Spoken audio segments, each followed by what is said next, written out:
I have never played a Pokemon game.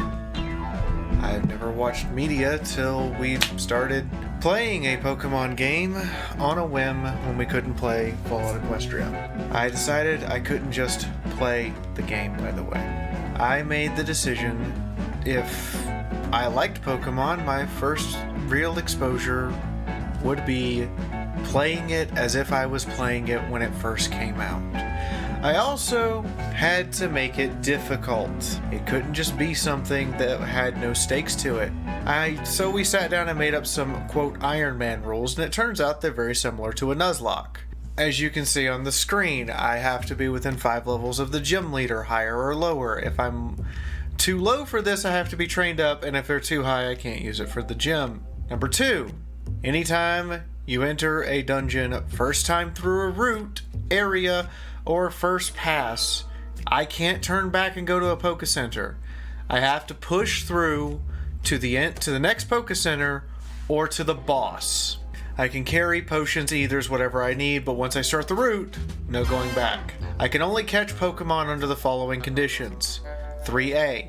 I have to actually learn about it before catching it. I have to sit down and go read the wiki. I have to know about this Pokemon. 3B. I cannot catch anything that if I've already caught something on this route, area, dungeon, or zone. Yes, this means Safari Zone, I get 1. 3C. I cannot catch a copy of a Pokemon from a previous game. This turned this into a Genlocke. I have to actually train them, all of them that have been caught, up to the current gym level that is required. That means the more I catch, the more I'm going to be spending on this game. I have to nickname all of them. And it has to be a nickname that doesn't exist yet. And no joke names. I have to refer to them by their nickname every time I summon it, select it, or otherwise choose it. I can give it more nicknames, but I still have to refer to them by their nickname that's on screen, and then explain the species if anyone asks. I cannot have any HM slaves. If I choose Pokemon who will take HMs, they actually have to use them in battle. This means that basically through this entire playthrough I've avoided Flash. When a Pokemon faints, it's dead. I must go to the computer and release it into the wild at the next opportunity. This Pokemon is gone. I may never, ever catch another one. Including if I have evolved that Pokemon, I can't catch its evolved forms either. The only exception to this rule is if I have a max revive on hand. An example of this is if I caught a Nidoran male and it died before it evolved, I can still technically catch a Nidorino or Nidoking. But if I have a Nidoking and it dies, I can't catch any of those 3. Yes, this includes if I misclick and summon the wrong one, or if they get a lucky critical one-shot KO. No, this does not include PvP battles with my followers in case they want to do that. No, I cannot trade to get a replacement.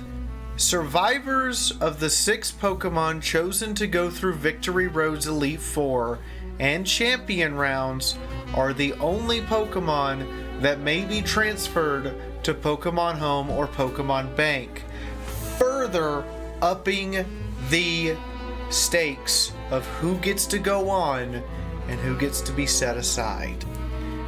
Transferred Pokemon may have their level lowered if it's compromising a game experience or something of that nature, or I may breed them to create a new one if necessary. Yes, I may modify code with fan-endorsed projects in order to make sure that the transfer works to get them to Pokemon Home, hence Yellow and Crystal's Pokemon requiring extensive work. If all my Pokemon faint, I'm done. I.e., the community term is white screen. That is a game over. I have to start that game over from scratch. Participants against the final bosses may claim Pokemon in the future if they fall. Also, any other followers may claim Pokemon in the future if they didn't get transferred or if they have died. Number 8. Until the current generation/game, Pokemon are at the level of permanent keepers. You may not use them except one in the party at a time. In other words, I can't get to Victory Road in Pokemon Platinum and bring my Elite 6 that survived Crystal over into Platinum and be like, these are the guys going. No, I have to pick a new team. Upon soft lock, such as a Pokemon loses a key skill and I cannot catch another one to replace it, and I can't get out of where I am, I may transfer all Pokemon currently in my possession to a new start of the current game. They are still trade Pokemon though, which means, you guessed it, I have to have badges to use them usually. This happened once already. We're going to go over that in Crystal. You may trade non-champion Pokemon from previous games for breeding, or to get Pokemon that you were unable to catch, such as ones that aren't in Yellow Crystal or Emerald. I could trade ones that are not champions over to people who want them. It turns out my rules are pretty similar to a Nuzlocke and a Genlocke, so yeah, that's what we're going to call it moving forward. Now, this script has taken a lot longer because I got COVID. I mean, COVID sucks. I got deplaned at LAX, put in medical quarantine, and was streaming Pokemon Crystal from medical quarantine. You're going to get some of that, including audio from my webcam instead of my nice little microphone here. I'm sorry. When I wrote this script, we just finished Crystal, which means Crystal's coming out in a week or two. It's going to take some time to sit down and work through it. But on to Pokemon Yellow. For this video, we're trying something new. We're splicing in memes, video game footage, and all sorts of various things, but you will not see my face for this entire video. Probably. I mean, I'm only recording audio, so it'd be really hard to show my face unless Ginger Senpai just slips it in there from somewhere using a static picture or unlip-synced footage. I wouldn't put it past him. We're going to begin this game, and it's going to start out strangely good. Our first Pokemon we caught, Jenny. It was a Pidgey. She is amazing. I was so happy to have this one and started training it immediately. I know nothing of Pokemon, but damn is this thing cute and 8-bit, and I love this damn bird. We also, over the course of the initial run getting to Brock's gym, caught a Mankey, a Nidoran male, Nidoran female, and a Metapod. We're riding super high, feeling really good, everything's working out great, and we have all of this arsenal of Pokemon ready to go into the tall grass and train them up. Now, Jenny becomes nicknamed Murder Bird and became a Pidgeotto. Our Mankey Ember got leveled up, and our Nidoran female Pony Chick became Nidorino, which is freaking awesome. Australia, 50 Shades of Australia, our Metapod, became a Butterfree, and I loved him to death. He's so sweet and adorable, and anything that I got in trouble with that Jenny or Pony Chick couldn't handle, Australia was ready to go. Nina, our Pikachu, aka the Taser Mouse, could one-shot most anything we ran into the wild, honestly, with Thunderbolt. And I'm getting going, and finally we catch our last Pokemon on the way to Brock's gym, Spearow named Lori, who is just a really foul-mouthed, full of curse words Pidgey. Trust me, she really has a devil mouth on her. Lori, however, with her sassy tone, turned out to be the reminder that this was lethal and someone could die at any time. A level 6 Mankey with a low kick critically smashed her face in, and I was stunned as my level 14 Spearow was just one shot by a level 6 Mankey with attitude. I sat there, having been leveling for the first gym between streams, and stared at my screen for 3 solid minutes. At 3 words, Lori has fainted. And then I realized even training Pokemon was dangerous. Very, very dangerous. I stepped into Brock's gym, and it turns out people had told me the wrong level, and I had over-leveled slightly. My bad. We don't commit this error later, thankfully, but here's an issue I noticed everything I have. Australia, Nina, and Jenny are all weak to Rock, and Rock is strong against them. However, between Nina, Pony Chick, and Jenny, we somehow pulled through, with nobody dying. I was happy. We got through what people told me was the initial wall in Pokemon Yellow, Brock's gym.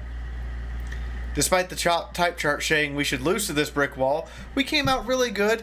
Nobody dead. I'm on cloud 9. After this, I catch Linzabi the Rattata and send an entire freaking stream leveling it up for the next gym. I also traded 500 Zenny for a Magikarp and proceeded to switch train our new Magikarp named Adagio over the course of an entire 3 hours, and then another 3.5 hours to bring him up to Gyarados, including running the trainer gauntlet to Bill's house, switch leveling the Magikarp, which was hell! Good God, I didn't even finish it until the next stream. Then Twitty fucking dies. Out of nowhere, a damn Bellsprout critical hits his freshly evolved Raticate face. Lenzabi, aka Twitty, just dead. He literally became Eradicate and then just all of a sudden dead. No ceremony, no, time with him. It was just, fuck. And knowing his real-life counterpart and the medical conditions he goes through and how happy he was to be a Pokemon, I have to tell him at the start of the next stream, hey, Lens, you're dead. I'm sorry. With a heavy heart, I dropped Twitty into the release on the computer and said goodbye. Team Rocket shows up and gets utterly owned by Nina, and we grab a Moonstone going through Moon Mountain, realizing I have no reason at this point not to do this, and we are border on over level. I yeeted at Pony Chick's head and turned her into Nidoqueen. And make her my all-star by giving her the TM for Mega Punch. Now she is the brawliest Pokemon I have at our lead tank. If I need to stall, if I need someone to take abuse, she's right there ready to do it. We also stand a Finonat named Qwerty. I'm starting to dig bug Pokemon, and oh my, how wrong I'll be soon. Further, we get our last gifted Pokemon set for a while. Squirtle became Legate Lori, replacement for Lori.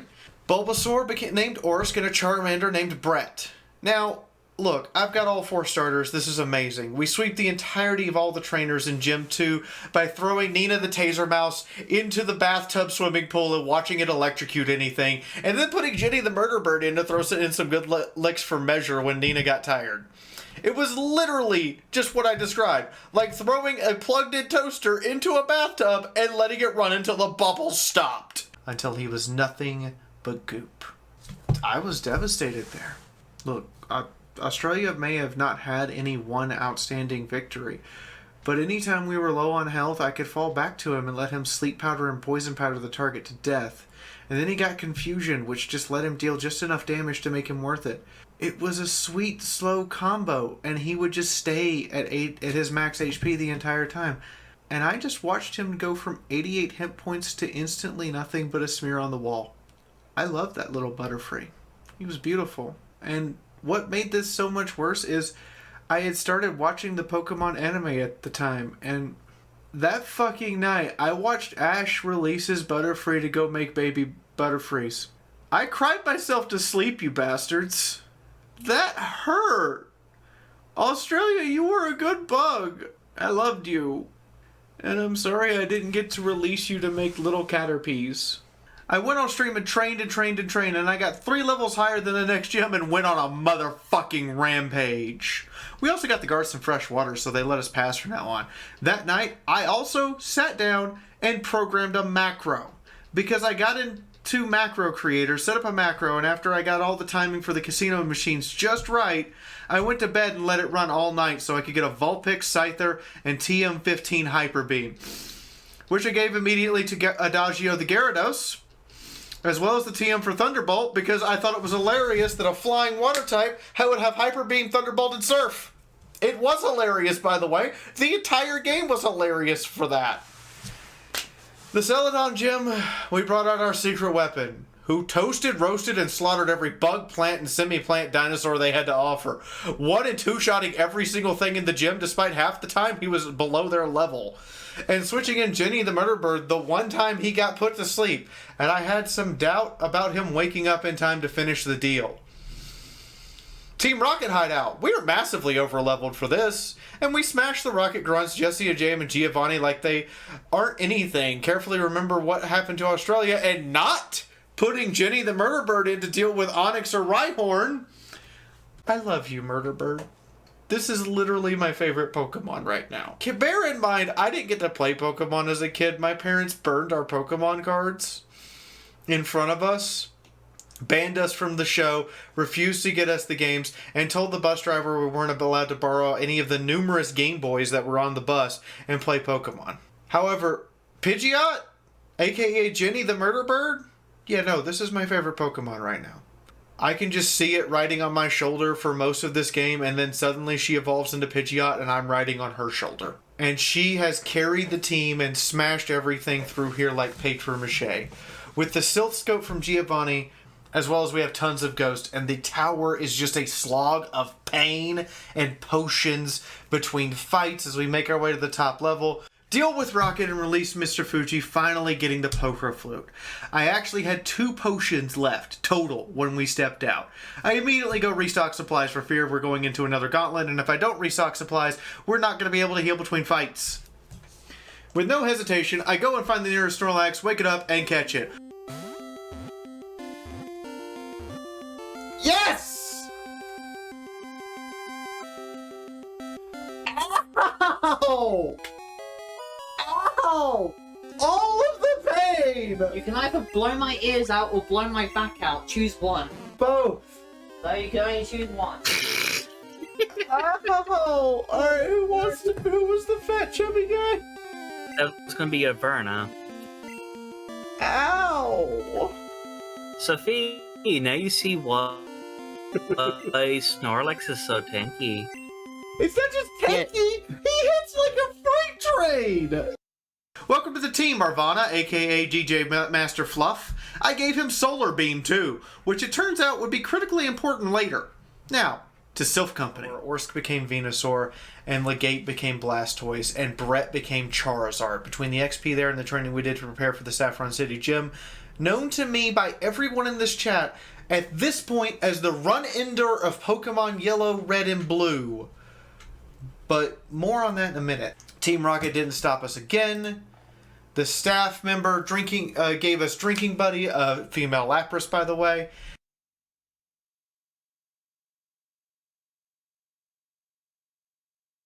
Why does it have bedroom eyes? Because it's friendly. It's friendly and people actually use them to ferry across the ocean. What? Bedroom eyes! It doesn't have bedroom eyes, you're just a horny little shit. I'm sorry. No. I'm gonna... What is this look? Will you tell me that in every animated film ever, this look is not, oh hey baby? As well as Solar Aura, our new Vulpix started getting leveled up through the gambling rounds. We fought Kevin again! And this time it was a close call when his Kadabra hit us with Psychic, but otherwise, we brushed him off like a wet noodle. Saffron City Gym was not actually what we did next, by the way. I went straight to Fuchsia City. Fuck this. Here we go. That was the nightmare for me. We went to this was a nightmare for me. We went to the Safari Zone and caught the one Pokemon, a Dratini, which I immediately regretted as we named her Ginger Senpai. Look, I realized by my own rules, Ginger Senpai would never become a Dragonite. You see, Dragonair doesn't evolve in Pokemon Yellow until level 55. But I'm not allowed to go through the Elite Four at anything higher than 54 because their maximum level is 49. Which means that through this Genlocke Nuzlocke, I can never catch her Dratini or Dragonair again. And I will never be able to have a Dragonite. I'm sorry, Ginger. You didn't get a chance. And I made a very important note of this, that when the game is past the 6th or 7th badge, I really shouldn't be catching new Pokemon. With the lesson in hand, we head for the next gym. Brett, the Charizard, Nina, our Taser Mouse, and Jenny the Murder Bird turned Fuchsia City Gym into a joke. We went back, got a bike, and started training for Sabrina's gym, then headed to the Seafoam Islands instead, where I ran into Articuno, the only legendary in the entire game I cared to catch. And no hesitation or second thought, I banged it in the head with the Master Ball and said, "Get in here, Frozy." After the hell that was getting down there between the Geodudes, Onix, and Zubat corpses, we literally stacked so high we couldn't even see the doors anymore. I just could not handle the possibility of not catching the only legendary in the game I wanted. Just so you know, always apply Master Ball to the face. And we got our Lapras Drinking Buddy and Gyarados Adagio to cover our water and ice types. We doubled back, got an Eevee, named it Kriz. And oh yeah, never evolved it, period. We got a female Eevee, named it Kriz, never evolved it. And it turned into a monster of monsters. Inside the gym, Adagio, Drinking Buddy, and Frozy made short work of anything in the gym. No quarter given and no second chances to whatever we faced. Now we double back to Sabrina, the one everyone was terrified about, the Run Ender, because Psychic is busted in Gen 1. You see, in Generation 1, Psychic is supposed to be weak to Ghost, but due to a programming error and that all Ghost types are also poison as well, Ghost Pokemon, the 3 available, Ghastly, Haunter, and Dingar, become 4 times vulnerable to Psychic, and there's nothing super effective against Psychic and nothing resistant to it. This was the one I was worried about. However, since Sabrina's first Pokemon is Abra, who learns nothing except Teleport, and that's it, I double team Kriz's Eevee all the way to the maximum times 6. Now we had one last gym to go to, Giovanni's gym. And we steam punched and freight trained our way through that gym and ate Giovanni alive like a well-done steak. On top of kicking our rival on the teeth on the way and doing it again to smash through Victory Road at the end, absolutely owning our rival before the Elite Four. Now we had to make very difficult decisions. Might I call your attention back to the rules, particularly this rule that says that only the survivors of the 6 that are selected for the Elite Four will be allowed to continue. In a week, at this point, I have watched 3 Pokemon movies, almost 60 episodes, and read so much about Pokemon that I never got to see in 25 years, and learned a hell of a lot, but a decision loomed. Who would take on the Elite Four and have a chance of being immortalized in my Pokemon home, and would be our champions to carry to the next game? Now, the decisions must be made after we grinded ourselves up. Everyone had to be between level 47 and 51, except Jenny the Murder Bird, who ended up being level 54 with a chip to be 55, and we started our hammering assault. Eevee. Kriz the little Eevee, the Death Corgi, was useful, but initially it was just Brett, the Charizard, and Nina alone leading, just smashing their way through. Jenny got rotated in a couple times, and then Lorelei was nothing. All of her Pokemon went down to a combination of Taser Blast from Nina, Jenny's Fly Maneuver, and Brett just incinerating them. Round 2, Bruno. Hello, Adagio and Jenny, it's your time to shine, and shine they did. Adagio brought down the Onix with a single Surf Shot. Jenny turned into Death Destroyer of Worlds and took care of business of all of the fighting Pokemon.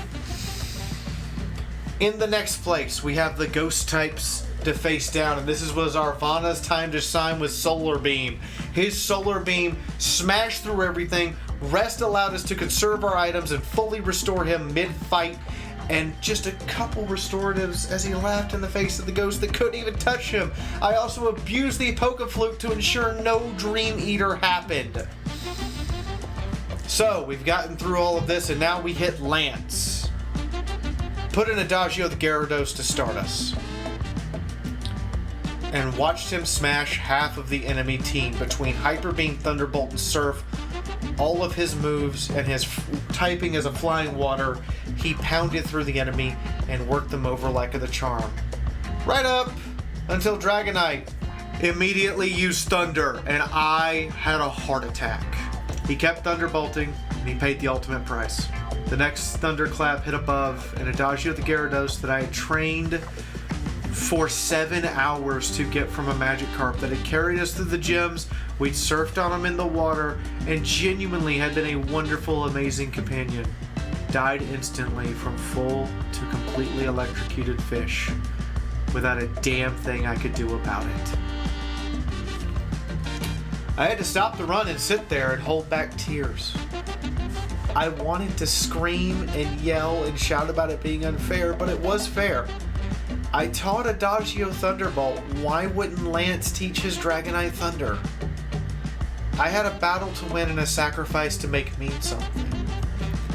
And I had to make a choice there, a difficult one. Who would I put out against something that had everyone's weakness ready to go? Looking back at the unconscious Dragonite going, is that all you got? My heart soared. She smashed this murderous Dragonite. Lance was defeated. The Elite Four were done. I was finished with oh shit, I gotta fight somebody else, don't I? Now we press forward, down one Pokemon, with several Pokemon wounded, to face Kevin! That bastard cheated me. In yellow, he gets higher level Pokemon than blue and red. I could have been level 70. Yet here I am, 47 to 53, facing down 59 to 65s. I had to come at this with strategy. First thing he throws, a Sand Slash, though she almost dies to a Swift, and started building double teams. There was one scary moment when Chris took a hit, and then her double teams built to the point she became untouchable. And she started skull bashing her way through everything in her path. Skull bash, body slam, skull bash, body slam. The Sand Slash goes down. The Alakazam goes down. She's dodging every attack and going all the way home. I get Chris out and he chooses Pen Missile. And as I sweat while double teaming up, hoping Thunderbolt doesn't knock Chris out before she's untouchable, and I decide untouchable isn't something we can hope to achieve. I hit Skull Bash and I think fuck. Please don't miss. And we finished the run. This was nerve-wracking. We stepped up to the computer. We inserted our champions. Lori, Coyote, Twitty, and Australia now set aside in a graveyard. I just felt so exhausted by the ND. Before turning on Crystal, I had to go take a break and cry for a little for Adagio. This game, fuck, it hurts so much more than XCOM when they die. Yet it's a wonderful experience. They don't feel like soldiers or pets, they feel like friends. I can finally say I played a Pokemon game for the first time at age 35. 25 years later, compared to when it came out. 10-year-old me watched everyone else play on the bus and I wasn't allowed. But man, I had far too much fun. I jumped into Crystal and you'll get that story soon enough. Right now, come see me stream Emerald. We're over on Twitch. The goal, by the way, is to get all the way to Sword and Shield and through Arceus before Scarlet and Violet come out. Oh, and transfer our Pokemon champions up to Pokemon Home to have a permanent spot in my heart and on my hard drives. Yes, this game is finally going to make me buy Nintendo again for the first time since the N64. Thank you for all of this. I will see you on Wednesday night for Fallout Equestria, Friday night for Dungeons & Dragons, and starting July 3rd, we're playing a new game, Here There Be Dragons. If you're interested in post-human science fiction, I will finally be running a long-term game again for the first time since 2017. Come on in. Let's have some fun on July 3rd and every Sunday thereafter. Thank these people for sponsoring this channel and helping me get through COVID. I lost so much money, time, and effort in that quarantine site. It's not even funny. For the first time in my life, I had to cancel a convention appearance, and not just one appearance, but two. Smash the like button if you haven't already. Subscribe if you're new here. If you want to come back for more and hear more of the tales as we go into Pokemon Crystal, and come watch the stream about Emerald. Did I do something horrible wrong that you want to criticize, or do you just want to weigh in? You know what, go in the comments, put something down, and make sure you put ... for the algorithm as a part of your comment, so we can, mess with the YouTube algorithm as much as humanly possible. I can say these little, silly little magical creatures have a warm place in my heart, and I'm looking forward to Emerald and Platinum and I'll see you over on Twitch. And yes, Jenny the Murder Bird is the absolute all-star of yellow, and genuinely the Pokemon I went to whenever I didn't know. She stayed with me every second of every battle, and it wasn't Pikachu following me or riding on my shoulder. It was Pidgeotto, until she became Pidgeot and decided that I can't carry her, but she can damn well carry me. Jenny, you are my MVP, and thank you. Good night, everyone. Till the story from Crystal.